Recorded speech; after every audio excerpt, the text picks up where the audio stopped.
توحید کیا ہے؟ آسان سی بات. قل هو اللہ احد اللہ الصمد لم یلد ولم یولد ولم یکن لہ کفوا احد. یہی تو توحید ہے. اللہ ایک ہے، اللہ ہمارا رب ہے، اللہ پوری کائنات کا مالک ہے.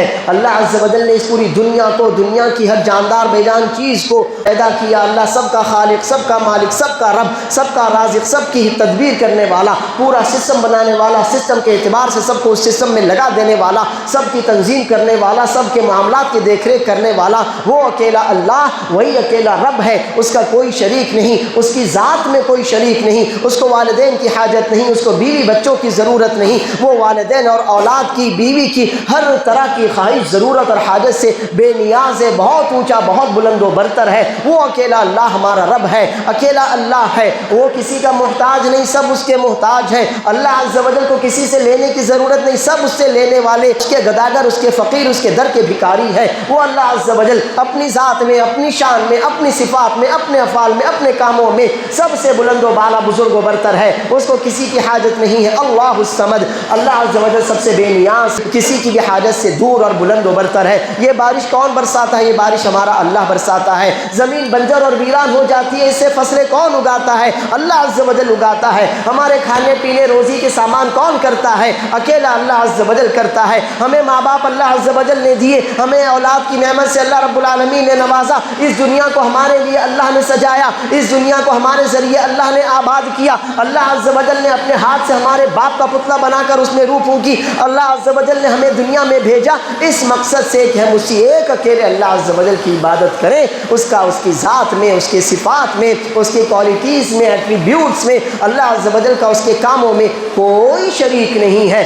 جب سب کچھ اس کا ہے، سب کو اسی کی طرف لوٹنا ہے، وہ سب کا مالک، خالق اور رازق ہے، تو عبادت کا حقدار بھی وہی اکیلا ہے. سجدہ ہو تو اس کے لیے ہو، رکوع ہو تو اس کے لیے ہو، دعائیں مانگی جائیں تو اسی ایک اکیلے اللہ سے مانگی جائیں، ہاتھ اٹھائے جائیں تو اسی ایک اکیلے اللہ کے سامنے اٹھائے جائیں، جھولی پھیلائی جائے تو اکیلے اللہ کے سامنے جھولی پھیلائی جائے. نظر و نیاز ہو تو اللہ کے لیے، منتیں ہو تو اللہ کے لیے، نمازیں ہو تو اللہ کے لیے ہو، قربانی ہو تو اللہ کے لیے ہو، حج ہو تو اللہ کے لیے ہو. یہی ایک اکیلے اللہ عز و جل کا ہمارے اوپر حق ہے اور اسی کو توحید کہتے ہیں. اللہ تعالیٰ فرماتا ہے وَمَا خَلَقْتُ الْجِنَّ وَالْإِنسَ إِلَّا لِيَعْبُدُونَ، میں نے جنوں اور انسانوں کو اپنی عبادت ہی کے لیے تو پیدا کیا ہے. اللہ عز و جل فرماتا ہے وَلَقَدْ بَعَثْنَا فِي كُلِّ أُمَّةٍ رَسُولًا أَنِ اعْبُدُوا اللَّهَ وَاجْتَنِبُوا الطَّاغُوتَ. ہم نے ہر امت میں، ہر نسل میں، ہر قبیلے میں رسول بھیجے اور ان کی دعوت کا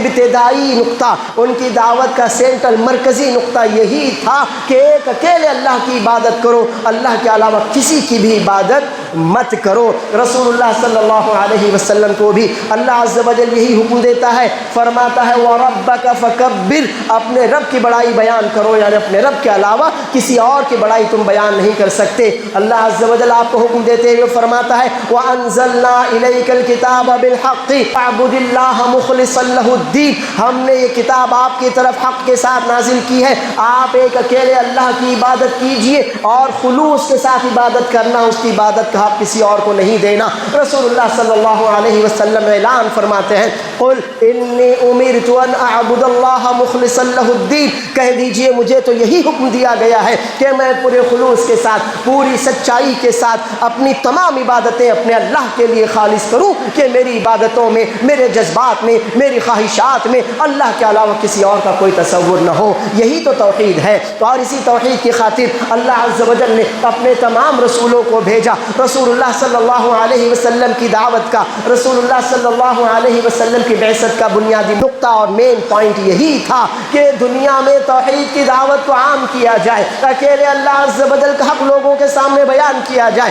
جو شرک کی، بدعات کی، خرافات کی جو گمراہیاں تھیں، جو تاریکیاں تھیں، جو اندھیرے تھے، توحید کے اجالے سے ان سارے اندھیروں کو ختم کیا جائے. جو پریشانی اور مصیبتیں تھیں، توحید کی راحت سے ان پریشانی اور مصیبتیں سے لوگوں لوگوں کو نجات دلائی جائے. جو لوگ اپنے جیسے لوگوں کے مخلوق کے غلام اور بندے بن بیٹھے تھے, انہیں مخلوق کی غلامی اور بندگی سے نکال کر ایک اکیلے اللہ عز و جل کی عبادت اور بندگی اور الوہیت کی طرف لے کر آیا جائے. لوگ اپنی خواہشات کے غلام تھے, انہیں اپنے علاوہ کسی کا کوئی خیر نہیں سوچتا تھا, انہیں انہیں کی خواہشات کی غلامی سے نجات دلائی جائے. کفر کی, شرک کی جو تنگی تھی, جو قید تھی, جو قید خانہ, جو جیل تھی, اس سے نکال کر انہیں اسلام کی وسعتوں میں, توحید کی کشادگی میں, اللہ عز و جل کی رحمتوں میں سایہ حاصل کرنے کے لیے بلایا جائے. یہی تو توحید ہے, اور اسی توحید کی خاطر اللہ نے ہمارے نبی صلی اللہ علیہ وسلم کو اس دنیا میں بھیجا تھا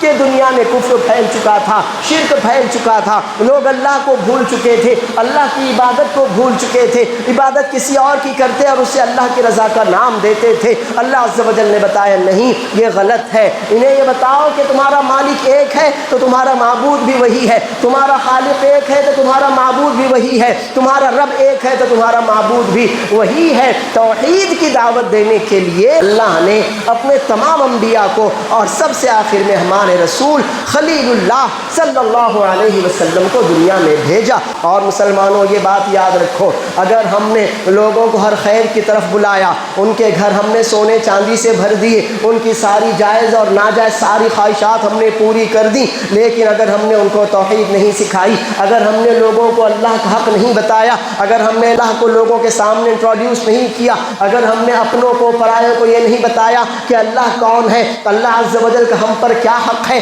اللہ عز و جل کی کیا صفات ہیں, اور اللہ عز و جل کے حقوق کیا ہیں, اور ہمیں اللہ کا بندہ کیسے بن کر رہنا چاہیے, تو آپ جان لیجئے دنیا سے ظلم ختم نہیں ہوگا, دنیا سے تکلیفیں ختم نہیں ہوں گی, دنیا سے بے چینیاں ختم نہیں ہوں گی, دنیا سے دہشت گردی ختم نہیں ہوگی, ایک دوسرے کے حقوق کی پامالی, لوٹ مار, چوری ڈکیتی کچھ بھی ختم نہیں ہونے والا ہے. اس لیے کہ امن و امان تو توحید کے ساتھ ہے. وہ کفر, وہ شرک کہ جو خود اپنے اندر تاریکی اور اندھیرے رکھتا ہو, وہ لوگوں کو امن و امان کیسے دے سکتا ہے. اسی لیے اللہ عز و جل فرماتا ہے الذین آمنوا ولم یلبسوا ایمانہم بظلم اولئک لہم الامن وہم مہتدون. جو ایمان لائیں اور ایمان لانے کے بعد کسی بھی طرح کے چھوٹے بڑے شرک سے اپنے آپ کو گندا نہ کرے تو وہی ہدایت یافتہ ہیں, اور انہی کے لیے امن و امان ہے. آپ کو امن و امان چاہیے, آپ کو سکون و راحت چاہیے, آپ کو عیش و اطمینان چاہیے, تو وہ توحید کی ٹھنڈی چھاؤں میں آپ کو ملنے والا ہے